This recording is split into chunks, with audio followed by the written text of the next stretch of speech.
right, welcome to this week's edition of the Coaches Show with head coach Aaron Dunnam. Coach Dunnam, we are getting ready for Game 8, District Game 3. Yes, appreciate you having me. It's crazy. It's crazy. This is where we're at. Things are moving really, really fast, but really excited about where our team sits right now. Dumas Demons are 5-2, 1-1 in district play, coming off a big win, 37-29 over the Canyon Eagles. And Coach, it was a game that was back and forth. The Demons led 14-7 after the first quarter, tied at 21 at halftime.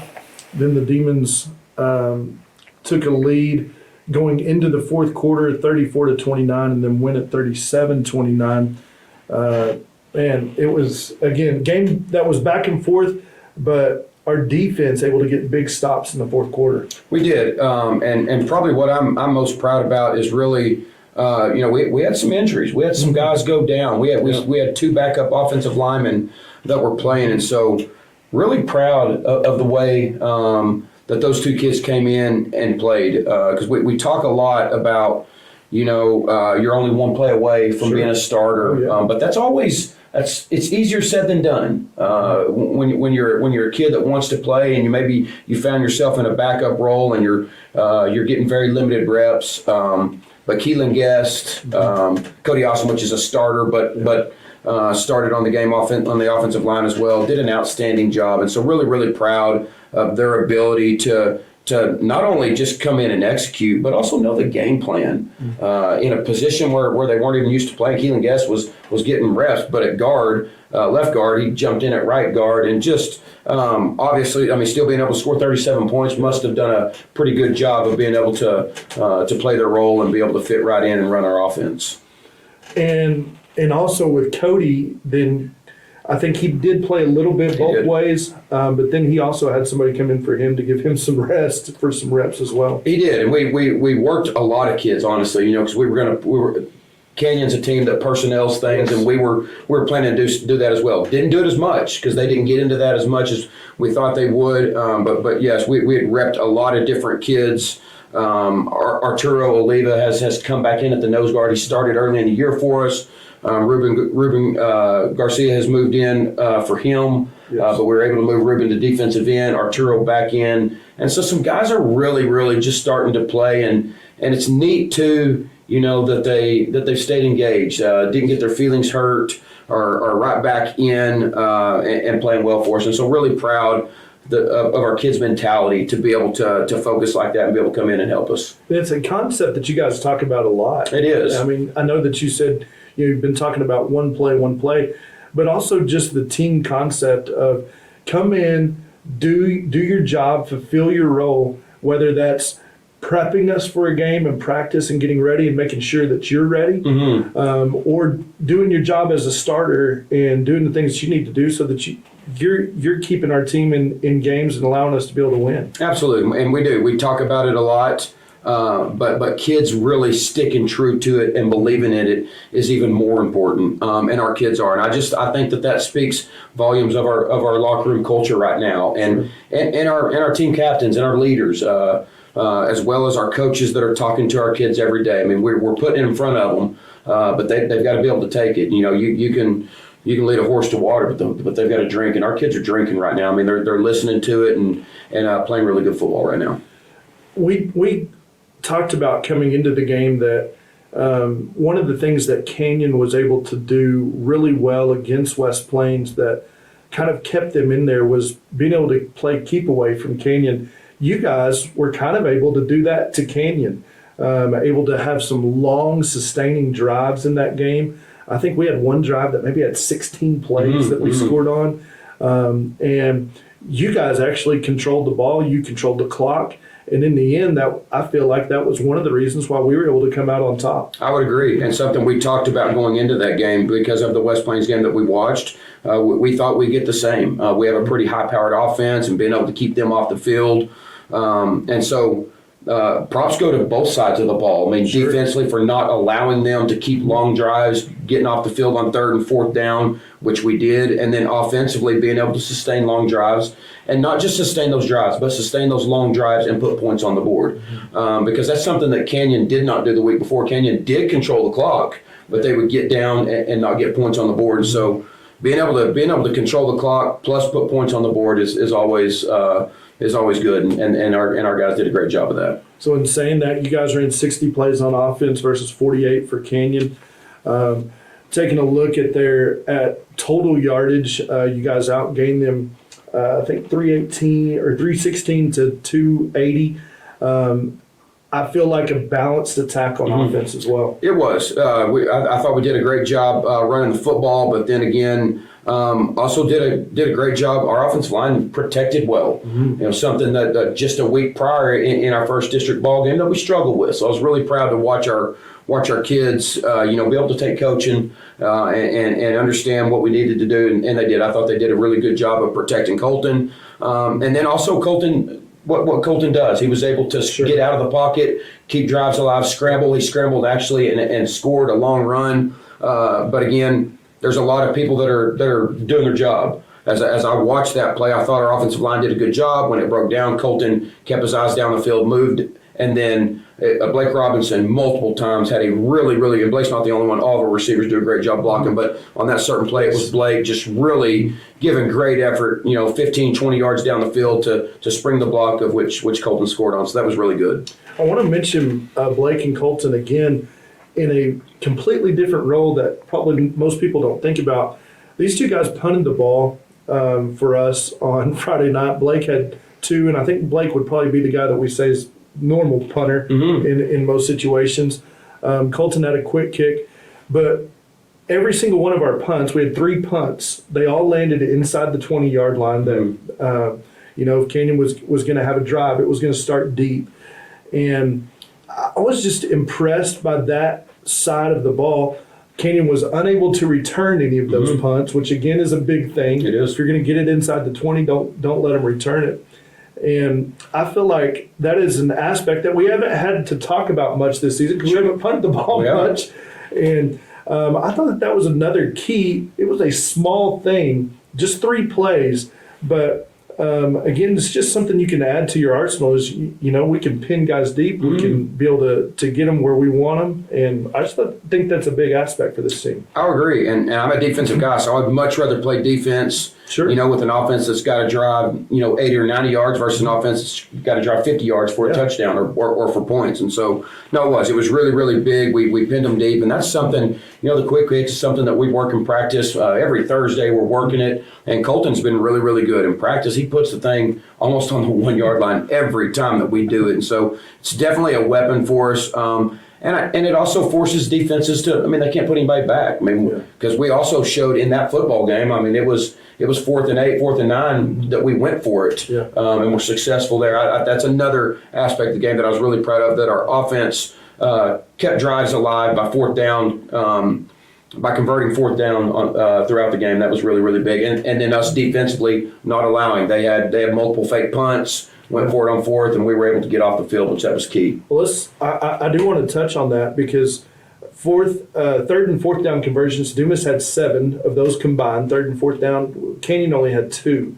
And so you got to be really proud with your offense for converting, but also really proud of your defense for stopping drives. It is, and we talk about that a lot, about 3rd down offense and defense is the key. And I thought we did a really good job of that. I thought our defense and offensive unit on those downs were very successful. Let's talk about some guys defensively, individually. Kelton Dill maybe with his biggest game of the season. I feel like he was a guy that definitely stood out in the way that he played. He did. Kelton had 13 tackles, 10 of which were solos. He did. He flew around the football field, did a great job tackling, and Kelton's a guy right now that it's just we use him a lot. When we watch video and we're talking to our kids about how we need to be tackling, he's the model for us right now. He's doing a really good job. He tackles behind his pads. Wherever he hits, they fall. And he's really starting to understand, what we need to do defensively. And again, just a sophomore. And so really proud of the way that he's playing right now and a big leader on our defense. There's a lot of intelligence that goes into being able to know what to do, where to be, and he's the guy that sets your defense up for those things. He does it all. He's what we would call the quarterback of our defense. He makes all checks. We are a defense to formation. They come out and line up. He scans the field, understands what formation they're in, and he gets us in the correct defenses. And 99.9% of the time this year as a sophomore has had us in exactly what we need to be in. So really proud of him. And again, just his, not only his ability to come on the field and execute, but his ability to have the intelligence.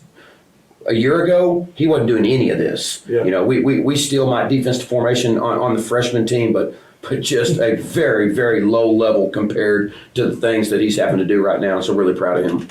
And we're talking about a team in Canyon that motions and does a lot of different things. Tons. So all of that you're talking about is pre-snap stuff that he's getting us ready. It was. And then when you talk about all those snaps or those pre-shifts and the motions and the different things that they do, having the the discipline to keep your eyes where they're supposed to be and be able to make plays, and he's doing that really well. He came very close to jumping a screen pass route. He did. And that's the second time this year that he's been able to read that. And I think within our defensive scheme, how we read the slow screens and things of that nature, he executed it really well. And wasn't able to pick it, but the receiver wrestled out at the very end, but we still tackled him, I think, maybe for a 4 or 5 yard loss, actually. So it was good. I also want to talk about your defensive secondary because, again, as you come into a season, you're not really sure, how these things are going to pan out, or we got people in the right spots. Is this where we're going to need people?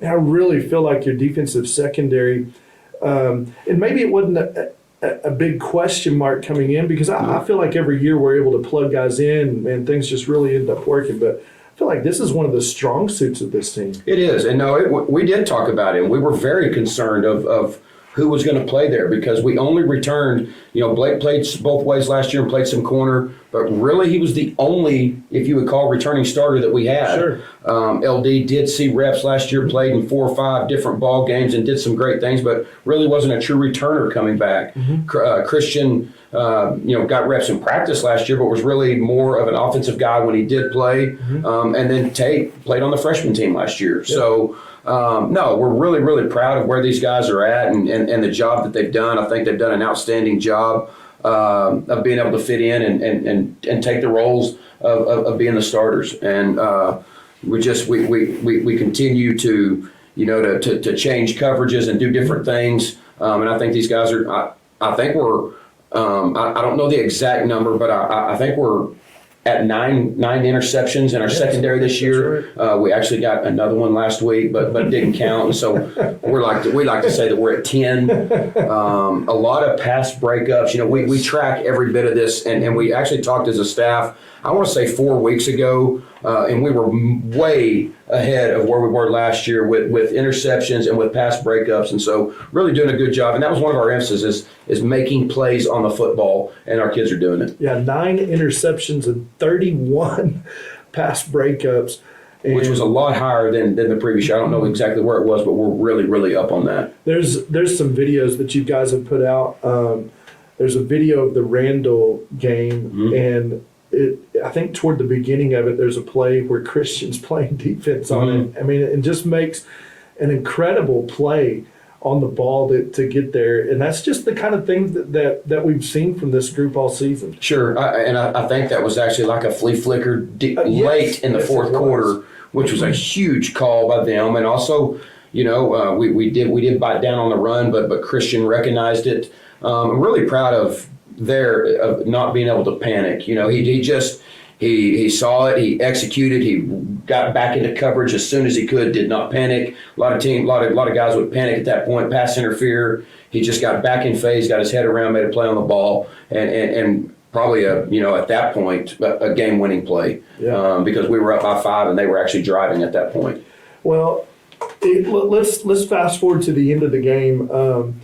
We were able to get a field goal that put us up 8 points, which means no matter what happened, everything. Yeah, we could not lose on that last drive because Canyon had shown during the game that they weren't afraid to go for 2. No, and so your defense made 8 stops in a row to close that game out. And I'm not even really aware of that. That's impressive, and it was. And so I thought throughout that entire game, very, very stressful game, very tough football game played by both teams, but it just teetering every single play on, one play could lose the game. That's how close the football game was, and we were up by 5. And so when we were able to get a stop there, get it back, I think it was a 4th down stop they had.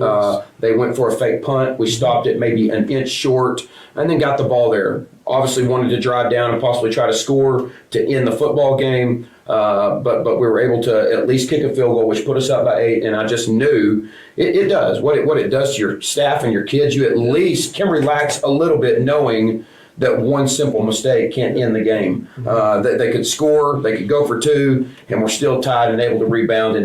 But again, defense got off the field and we won the football game. Yeah, it was a great night for the Demons again. I think we said 8 out of the last 9. Dumas is 1 versus Canyon, and I can't think back to a season where one of those wins was not big. Like, it was important and it mattered. Every one of them, it's almost. It's not the only one, but it's usually been the second game of district, and a big time playoff spot setting on it. We still got a lot of work to do, but it's been a huge football game. And for the Demons to be able to take 8 of the last 9, pretty special, pretty good stat, and something we're really proud of. For sure. Well, Coach, let's move on. Another longtime opponent that we're going to play this week. Demons have played Hereford every year but 2 since 1986. There was 2 years, I think it was like 2012, 2013, or 13-14 that we weren't in the same district. But Hereford Whitefaces is going to be coming into town. They're always big up front. I don't know what it is they feed them in Hereford. Maybe the beef. That's it. We know that they like to spread the field on offense. They got a 4-year starter, a quarterback in Caleb Ramirez. What else are you looking for out of this opponent tonight, Hereford Whitefaces? And you said it. They're huge. They're big. They're big up front on both sides of the football. Do a really good job. Obviously, Caleb Ramirez, their starting quarterback for the last 4 years. Super talented kid. Yeah. Multi-sport athlete, really good baseball player. Just has a really talented arm. Can throw it at about any angle that you can think of. And so you've always got to be prepared and ready for that. And then they do a good job offensively too, in and out of multiple formations, 2-back sets, and still able to throw the football. A lot of times will get in those 2-back sets to run the football. Sometimes they get in 2-back sets to throw the football. So we've got to be aware of that. And then they're just they're disciplined on defense. They're big. They've got a really talented inside linebacker, number 40. Not for sure his name, but he's a 3-year starter. We remember him when he was a sophomore, and so 2 years improved and playing really good football. They're multiple in and out of 3- and 4-man fronts, and aggressive on defense. And so we're expecting a really hard-fought ball game. I'd be real careful. Hereford right now is sitting at 2-5, but very, very easily could be 5-2. Yeah. Have lost some really close games, 39-41, one touchdown games, and have played a pretty stout schedule up to this point. So they're a really good football team that's beat us the last 2 years, and so we're very aware of that, and prepared and ready. On the defensive side of the ball, what do you think is going to be key for the Demons they face this Hereford offense? Just looking at the last 2 years, we've got to be able to keep the big play in check. Yeah. The big play has hurt us. The middle of the field, the fades, the post, a little bit from time to time, poor tackling. They have a big running back, and so we got to do some gang tackling and getting their legs and secure tackles. But I think we talked a little bit earlier about our secondary. I think that's the biggest challenge. Our secondary is going to need to stand up. They're going to need to make some really, really big plays for us and be able to, keep them in front of us and eliminate the big plays. So on the offensive side of the ball, what do you think is going to be key for the Demons to move the ball and score against this Whiteface defense? Every time this year offensively where we've had a success, we've protected the football. No turnovers. Yep. We didn't see that last week against Canyon, and we're successful with it. Yep. So I think ball security is first and foremost right here. And then we've got to just be able to be able to move the football, whatever that looks like. If it's the run game, if it's Colton throwing the ball, we've just got to be able to move the football and put points on the board. And then I do think they'll attack us a little bit and be aggressive. I think we've got to have our eyes up as an offensive line and our running backs to be able to protect Colton when he's throwing the football. I think if we do those things, we'll have a good chance of winning this. You talk about protecting the football. In this game, I mean, virtually the last 2 years has been a one-possession game. I think they beat us by 3 the first year. Last year was a 9-point game, but it was much closer than that. I think that we were driving maybe under 2 minutes, or they got the ball, and we had an opportunity for it to stop, and there were some flags and all that kind of stuff that kind of changed things there. But close games, and so in those close games, turnovers are a big deal. They are. They're huge, and then this one will be no different. I mean, it's going to be a really good football game played by two football teams that really like to get after one another, and so we're looking forward to the game. First time in over a month, we're going to be back in Demon Stadium. It's exciting to be back at home. It is very exciting. I've never missed home more than I do right now. It's crazy. It's crazy. I usually never really thought about this. I didn't. I mean, we were just playing a football game, and it didn't matter where we were playing it, but just something inside of me. I cannot wait to home sweet home. I can't wait to be back in Demon Stadium playing. I'm excited for our community to come out and watch our kids. It's a neat feeling when we pack those stands here at Demon Stadium, so I'm excited about that. Fire up the pitchforks. That's it. I can't wait. Well, the Demons are going to be back at home this Friday as they play against the Hereford Whitefaces. A big game for both teams. Both teams are going to come in with 1-1. Records in district play, tied right now for third place. And so a win on Friday night does a lot for either one of these teams. It sure does. And we, just like we talked about at the beginning of the year, I mean, every one of these district games are super important. This one is very, very important as well. So come on out, support these Demons. Again, kickoff for 7 o'clock on Friday night as Demons face off against the Hereford Whitefaces. We're going to take a break. When we come back, second half of the Coaches Show with head coach Aaron Dunnam.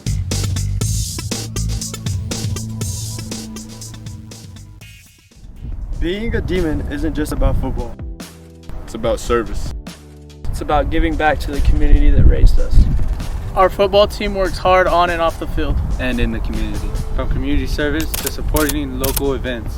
We're proud to represent Dumas. But none of this is possible without you. Your support means everything. When the stands are full, we can hear our town cheering us on. It pushes us to give our all. We've got your back, Dumas. Now we need you to have ours. Come out, show up, Be loud. Support your Dumas Demons. Together, we are stronger.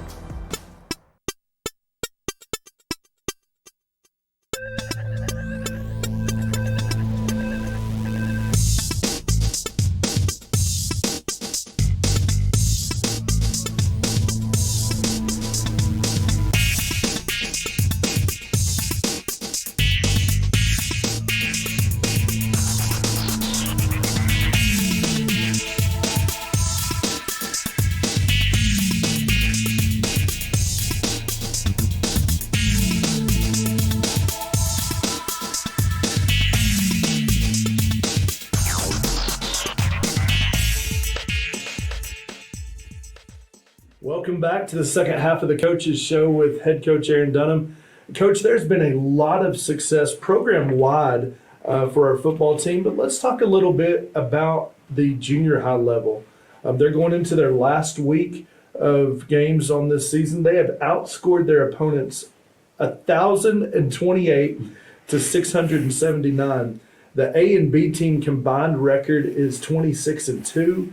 Talk about the job that your junior high coaching staff is doing. Just doing an outstanding job, and that's our junior high staff might be different than anybody's in the country. Honestly, all 5 of those kids I call them kids because they are. I mean, one of my personal kids is down there, but all of them are my kids. I mean, every one of these 5 kids played for me, or 4 of them played for me. One of them didn't. Coach Green didn't play for me, but he's a Dumas kid that played here, and so really proud of the job that they're doing. And when you talk about 1,028 points scored. You go through and look at our 26-2 combined record. We really look, if we go our A, we have an A, a B, and a C team at 7th and 8th. Our C team is more of a scrimmage-like format. I mean, they play 2 12-minute halves where the coaches are on the field, just making sure that those kids are getting playing time and getting better. But after that, every one of our teams are 7-0 going into the last game, except our 8th grade A, who has a really good record of 5-2. Just really proud. To speak even further on that, I got a call yesterday from Coach Cummings at West Plains. He just wanted to call and tell me, and I appreciate this. I passed the word on to our coaches, just how well coached he thought our junior high teams were. I mean, they've had a lot of success there at West Plains at their junior high, and we really the other night got after them at every level. I think if you take the C teams out, I think it's just A and B team. We outscored them something like, 135 points to 20 in all those teams. He just played really well, and he just said that they hadn't been beat like that. He was very impressed of how well coached they were, how well our kids executed, and how well our kids acted. He thought they acted really well, and thought that just the maturity of our coaching staff. So I'm really proud of that, because they're a very young coaching staff. But they do better than anything. I mean, they know what we do. They do, and they're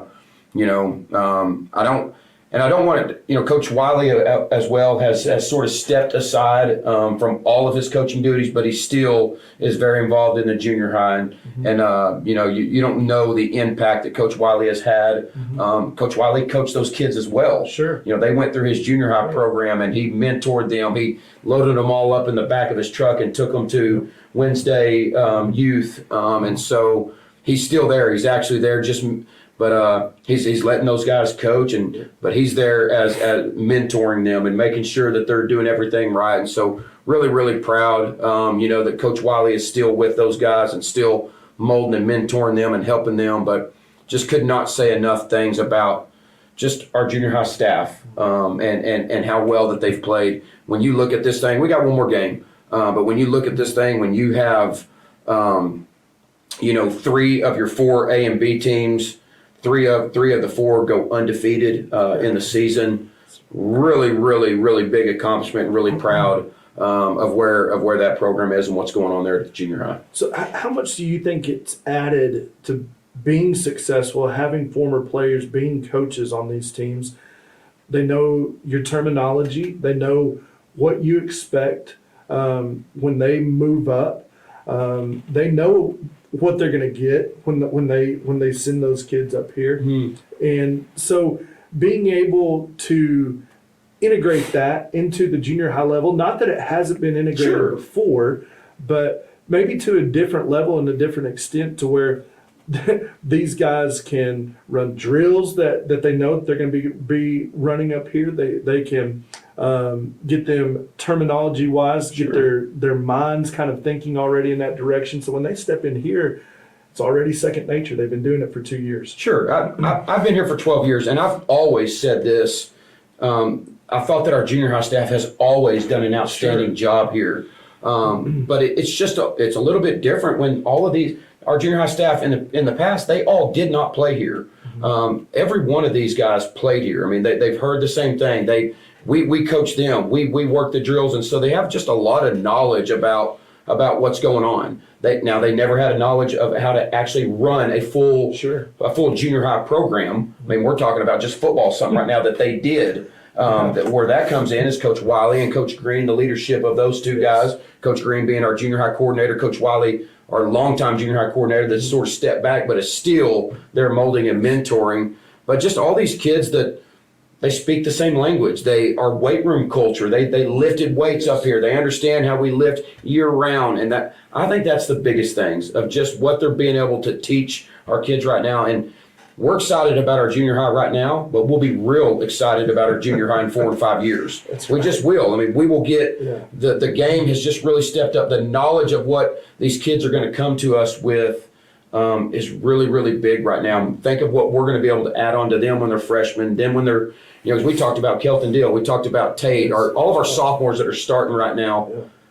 They are, from freshman football to where they're at now is a massive jump. Yes. And so we're just, our kids are going to be more prepared, and what we're going to be able to put on them will be a lot greater, I think, because of what's going on at our junior high. It's very exciting. And I want to echo with what you said about Coach Green and Coach Wiley. Mm-hmm. Those guys have been so important to this program over the past many years that they've been involved with it. Not just shaping like good football players, but shaping incredible young men. Mm-hmm. Without a doubt, both are very good men of God. High character. Coach Wiley cares much more. Well, all of them. Wiley and Green, they care much more about the overall development of the kid than they do about making good football players. And that's huge. And then we just add these other 4 guys that are also super good young kids and very, very high character kids, and just really, really proud of that and proud of what's been going on down there. And I couldn't say enough good things because we all understand that you have to have a good junior high program. That's where these kids are learning how to fall in love with the game. This is where they're learning how to, just to be a demon. And I think sometimes that can be lost down there. And so very important what they're doing. I'm really proud of them. And we're just talking football right now, but I'm excited to see what happens as these guys progress into wrestling and basketball and then into track as well. Because again, you've got guys that have been there and they've done that, and they're going to be coaching these young kids just in the beginning stages and lighting that fire that's within them for these things. Absolutely. And so for our audience that doesn't know, our junior high coaches coach 3 sports. We just started with football, and so that's where they're all at. But then as soon as this is over, next week is over, football is over, they take 0 time. They turn in their football equipment. They start figuring out their rosters, where their kids are going to their next sports, and those coaches will move right on. Yeah. We have coaches that will move into basketball. We have coaches that will move into wrestling. We'll continue right there doing that, and they're going to do an outstanding job in those sports as well. And then right when that's over, they'll all jump into track and finish with track season. So just so excited about all of our athletics and what's going on. And then, probably more importantly than every bit of that, they're also in the classroom doing an outstanding job of teaching and getting our kids educated. Well, Coach, got a lot of big games going on this weekend. Of course, we are all in district play right now, and so let's talk about some of the other games going on in our area. Plainview going to travel down and play at Paladuro Thursday. Huge game. We've seen a lot of we've been on the field with both these, one in scrimmage, one in a game. But hats off to Coach Mims and his staff of what's going on at Paladuro. I hear they are setting 6-1, playing really, really good football. Really proud of that. And then we know the job that Plainview's done as well. We know how talented they are. So there'll be a lot of talent on the field for this football game. So I'm very interested to see how this one goes. Big one for Chad as he travels down to playing at Lubbock, Emerald High at Lubbock Coronado. He does, and obviously still fighting. He'll finish off the regular season with Amarillo and Tascosa, which is a huge game. So everything right now is building up to that. I think home field advantage still is out there and a possibility. So every game is super important when you're talking about that. Whether you get to host a game or go to El Paso, that's a big deal. And so this will be a really big game. Another big game in that district is Abilene High traveling to play at Tascosa. That game's on Friday night. I think when Abilene High started, probably the district favorite, but been in some really close games. That Abilene High, Amarillo High game was really close. Tascosa's playing good football right now, so that'll be a big football game. Big game down in 3A, one of the teams that we saw, and this is probably the district championship, I would say, in this district. Shallow-Water going to travel up and play at Bushland. Going to Bushland is big. I think this will be a really good football game. Shallow-Water, they both stand out to me, obviously because of what's been done at both of those programs, but the big win that Shallow Water had against Canadian is always going to stand out to me. And I think Bushland has gained some momentum. They've they started maybe a little bit slow, but I think they're starting to get some consistency. Maybe I haven't watched them, but maybe who their quarterback is. And we know the athletes that are on the field. And so this is going to be a really good game. Yeah, I agree. Well, Coach, as the Dumas Demon football team has aspirations of making the playoffs, if we kind of start like peeking through the blinds, we know that first round is going to be against an El Paso team. And so we can look at that district, which would be District 1 4A, and kind of how it's been setting up. Some teams have played 6 district games already in that district. It's a massive district that has 9 teams in it. So that means that they play, I think, 8 district games. And so the way that it's setting up right now, El Paso Riverside and El Paso Ysleta, both those teams are undefeated in district play, 5-0. El Paso Austin's 4-1. El Paso Irvin and Fabens are all 3-2. We won't mention everybody else that's in that district, but those are the 5 teams right now that are kind of lining themselves up for a possible playoff bid. So let's talk about a couple games out there that are big this weekend. El Paso Austin playing at El Paso Riverside. And I usually know nothing about these El Paso things, but I do have a little familiarity with both of these. Yeah. El Paso Austin, we played in the first round of the playoffs last year. We played them in the regular season 2 years previous to that, so have some understanding of them. El Paso Riverside is a team that has made it pretty normal to come out this way. I think they've played Bushland in the regular season for the last couple of years. And El Paso Riverside's been a team that's had a lot of success out there. And so this is going to be a really, really good game. And again, just do have some familiarity with both of those teams. Yes, who comes out of these 2 games that we're going to talk about is really going to be start lining themselves up for district championships and also playoff spots. Yes, sir. Yes, sir. The other game being played is El Paso Ysleta playing at El Paso Irvin. 2 that I know nothing about. Exactly. I don't. I mean, I could get online and look at their scores and see, but I've never seen either one of them. I've never watched them play, and so I do not know really what's going to happen here. But I do understand that this could be a possible first round opponent. Some of these out here. Sure. So.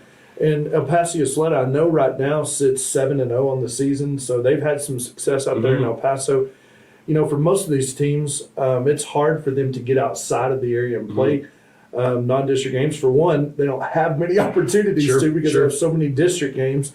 But it's interesting at least to kind of look out there and see what's happening over there in El Paso. Because it's going to matter to us in a few weeks. It is. It's definitely our first round matchup, and we understand that. And so just being able to maybe watch each game and see how the standings. But again, you never know by just looking at a computer and seeing somebody's 10-0 or El Paso Austin was 10-0 when we played them in the first round of the playoffs last year. So that's right. Well, let's take a look now at another district in our region. I think it's District 4 4A. Big game over there with Lampasas playing at Stephenville. We're familiar with both of them. We played Lampasas in the playoffs. We played Stephenville, I don't know, maybe 4 years ago in the regular season, 5 years ago in the regular season. I'm familiar with them because Coach Doty is their head coach. We coached together at Abilene Cooper, and so a lot of familiarity here. Stephenville's playing really, really good football right now. I think maybe one of their biggest wins is an out-of-state team there in Louisiana that they got after pretty good. So really good football played by both of these schools. Yeah, and probably again if the Demons do what they want to, possibility of playing one of these 2 teams. Absolutely. At some point. Other district games that are going on, again, we mention this every week about our games, and I mean it's no different for these games taking place as well. They're big. For both these teams. This first game, Canyon playing at Pampa. Both these teams are 0-2, and whoever wins this game, setting themselves up for a good opportunity. Whoever loses this game, it's going to be tough to battle back. Yes, no. So I mean that you know how important it is. I mean you just said it right there. I mean if you end up losing this game, you're probably on the outside looking in without a chance for the playoffs. But it's going to be a big football game. We've seen really good things. I have. I mean I've really put a lot of attention on Canyon the last 2 weeks just because we played them last week. Yeah. What I've seen just on film and then being on the field with them is just a renewed energy, a much improved Canyon team that's playing physical football right now, and so really, really good things there. Talk about peaking at the right time. Exactly. Canyon is doing that for sure. So from the 0-2s to the 2-0s, massive game at what I'm almost thinking is like our home too. That's it. Happy That's State it. Bank Field in Canyon. West Plains and Randall will be playing each other on Friday night. Big one, being an inter-district game, and then obviously both two teams that are undefeated in district right now and are really, really playing hard to fight for a district championship. So this is a big game, and it'll be an exciting one. All eyes going to be on Canyon. There will be. There will be. On Friday night, and we'll be back there again next week. We will on Thursday night. Thursday night. And so, Coach, again, thanks for joining us this week. Big one that's going to take place here on Friday night as Dumas Demons face off against the Hereford Whitefaces. Huge football game, Zane. Always enjoy this show, and just appreciate all your support, and just can't wait to be back at home. Come out and watch us Friday night here at Demon Stadium. I think you'll like what you see. I have said for a long time there's no better place to watch a football game than Demon Stadium here in Dumas. I agree. It could not be more true right now with being gone for 1 month, so we're excited. Well, hey, folks, if you're watching this, man, find a way to get out to Demon Stadium to watch this game as the Dumas Demons get ready to face off against the Hereford Whitefaces. District 2-4A football headed your way.